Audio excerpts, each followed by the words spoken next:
В своей карьере встречался с множеством известных спортсменов. Кстати, еще с одним участником сегодняшнего вечера, Максимом Гришиным, проигрывал ему сплит-десиженом. Сапарбек Сафаров, 7 побед, 0 поражений. Боец, карьера которого немного застопорилась после 2012 года. Затем он через 2 года вернулся, победил Кухолашвили и снова пропал из радаров на 1,5-2 года. И вот мы видим его в Гран-при Ахмат 2016. В стартовом раунде его соперник Родни Уоллес. Очень хорошая фраза такая, Асламбек. Нужно ее взять на заметку. Пропал с радаров. Радары мировых смешанных единоборств. Да, да. Классно. Ну и возвращаясь уже к поединку. Тоже лично знаком с Сапарбеком Сафаровым в Дагестане. Несколько лет назад нам довелось познакомиться. Он в свое время представлял один из дагестанских клубов. Академия ММА Махачкала. И вот тогда Сапарбек, в том числе мне довелось комментировать, он выиграл очень уверенно свой поединок. Да, вот встречает его Родни Уоллес, пытается пройти в ноги, но контрит Сапарбек. Вот посмотрите, да, какой мощный американец. Да, очень мощный. Физически Родни Уоллес, конечно. Знаете, в предыдущем поединке я столько отдал нервов и эмоций, болея. Я искренне, кстати, признаюсь, я болел за Вагабова. Знаю его лично, достойнейший очень человек и очень правильный парень. И такой, знаете, спортсмен великолепный. Я за него болел усердно, эмоции так подрастратил. Позиция бэкмаунт у нас. Да, вот сейчас бэкмаунт. И здесь как раз сфера ведение поединка для Асламбека Бадаева, моего сокомментатора. Он особенно любит эту стезю поединка в ММА. С одной стороны, очень опасная позиция для Сапарбека Сафарова, потому что здесь вот немного, если отвлечет его ударами, Родни потом, если возьмет захват, шею, будет трудно уйти.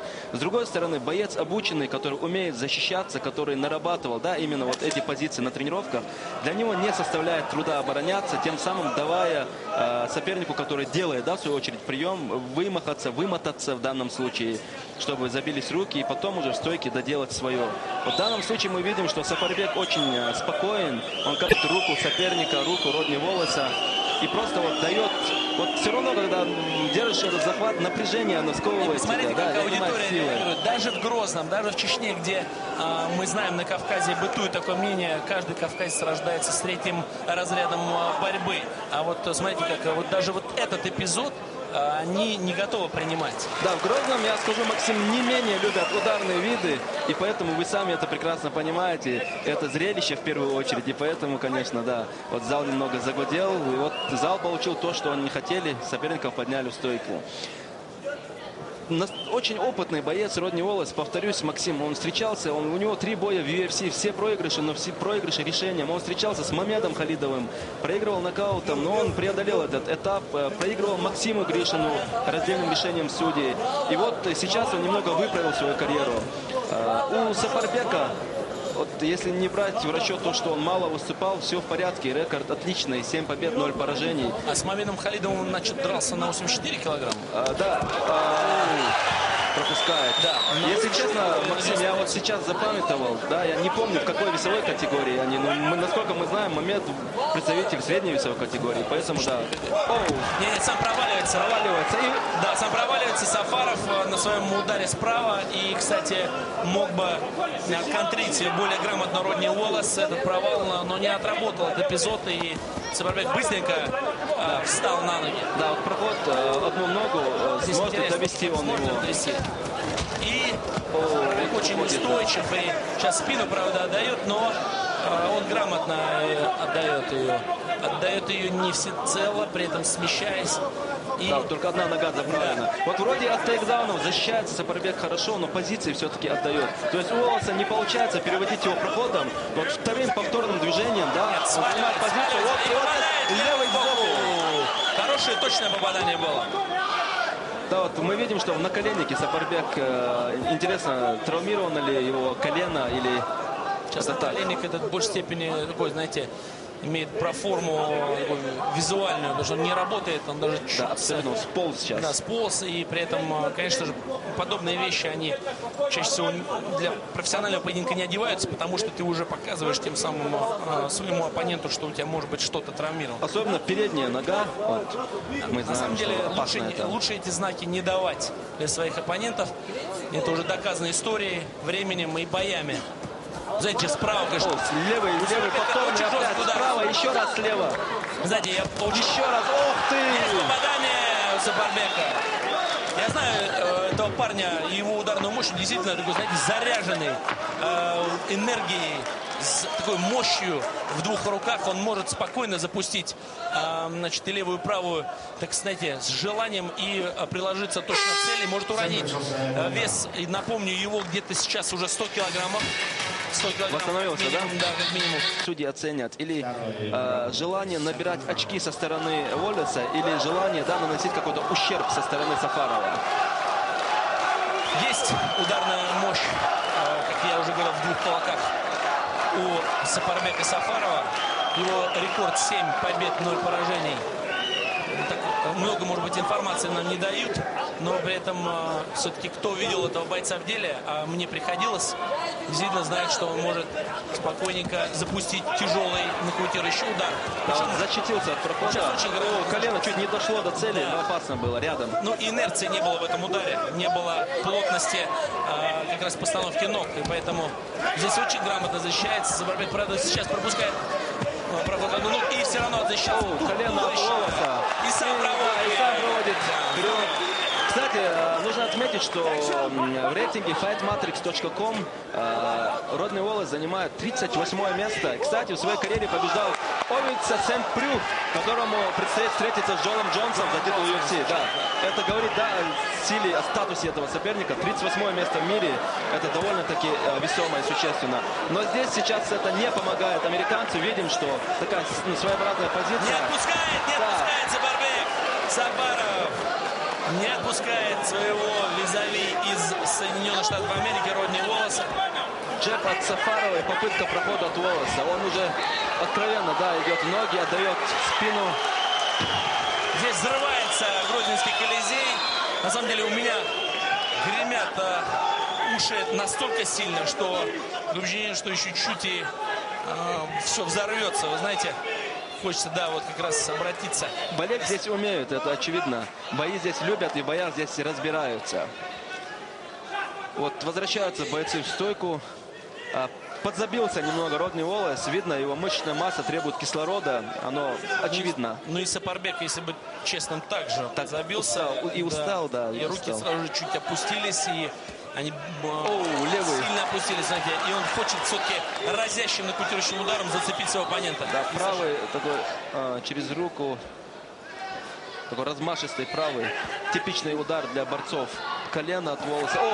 Апперкот такой. Чуть-чуть не получилось. Правый скользь, да, прошел. Был рядом с целью, мог этим ударом поднять своего оппонента из США, как раз Сапарбек, и левым сбоку завершающим закончить эту комбинацию. Потому что правый снизу, левый сбоку, она такая читается вещь.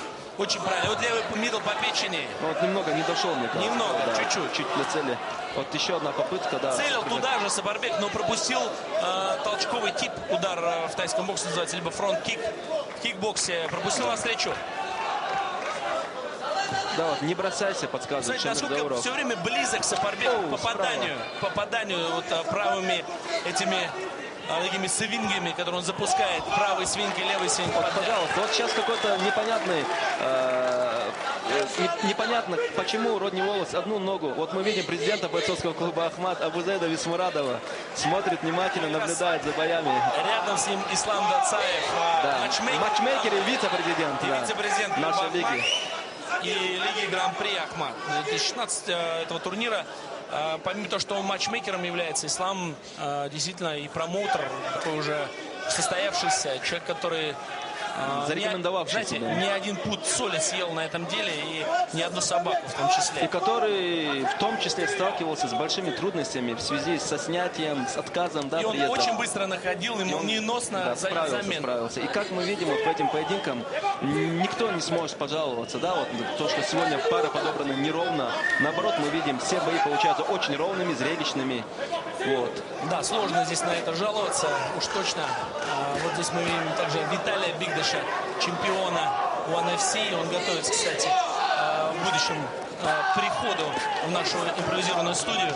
Да, мы сможем его в будущем проинтервьюировать и задать ему ключевые вопросы. Да, вот пытается Родни Уоллес перевести или не пытается, просто прижимает, или может просто отдыхает. Вот концовка раунда, на 25 секунд остается. Виталий Бигдаш, боец клуба «Пересвет» из Ростова. Очень достойный парень, знаете, один из таких ярких личностей, представляющих этот клуб. И в целом ростовский регион, и, конечно, такой русский воин достойнейший. Побольше таких тоже парней. Да, очень яркий боец. Вот тут мы видим вперед. Вернее, накрылся, да. О, какое добивание! Да, вот точные два попадания. под концовку раунда закрепил свое преимущество Сафарбек. Всего одерживает победу в связи с отказом. Абдулманап Нурмагомедов. Не отказываются, говорят. Посмотрите. Абдулманап Нурмагомедов чуть не врывается в клетку. Но не отказываются, говорят. Сапарбеку нет. Сапарбеку как раз он нужные слова сейчас сказал. Но Сапарбек уже всех поздравляет с победой в этом бою. Сапарбек победно вскидывает руки вверх. Но непонятно, что происходит. Вот Родни Уоллес. Оказывается как раз Родни Уоллес. И Олег Невежин, ринганонсер Гран-при Ахмат 2016, вбегает в клетку, в октагон, для того, чтобы как раз озвучить уже официальное решение. В этом поединке, ввиду отказа секундантов бойца из синего угла, продолжение поединка, победу одержал Сапарбек. Официальный отказ угла. Вот так вот. В чем же дело, Максим? Что же произошло? Задаетесь вопросом все-таки, Асламбек. А я вам скажу, что парень сломался по Морально. ходу. Да, морально и физически, что характерно. Так, Я думаю, что физический слом способствовал его психологическому слому. Он сломался именно физически, функционально сначала, а потом уже не готов был драться. Я хочу поблагодарить Рамзана Ахматовича. Он очень поддерживает дагестанских, не только дагестанских спортсменов, но и всех спортсменов. Мы гордимся, что у нас есть такой брат-сосед. Аллаху Акбар. И он дает возможность проявить себя у себя на родине, в профессиональном ринге и быть известен на весь мир. Спасибо вам. Еще хочу посвятить свой бой двумя дагестанскими личностями. Это муфти Дагестана Ахмад Хаджи Абдуллаев и глава Дагестана Рамазан Гаджимурадовичу. Они очень много делают для Дагестана. Молодежь всегда поддерживала и будет поддерживать их. И еще хочу сказать большое спасибо своим землякам, которые приехали из Дагестана поболеть за меня. Ваша поддержка очень помогает мне. Большое спасибо. Вот такой уважительный парень Сапарбек Сафаров. Сапарбек Сафаров, друзья!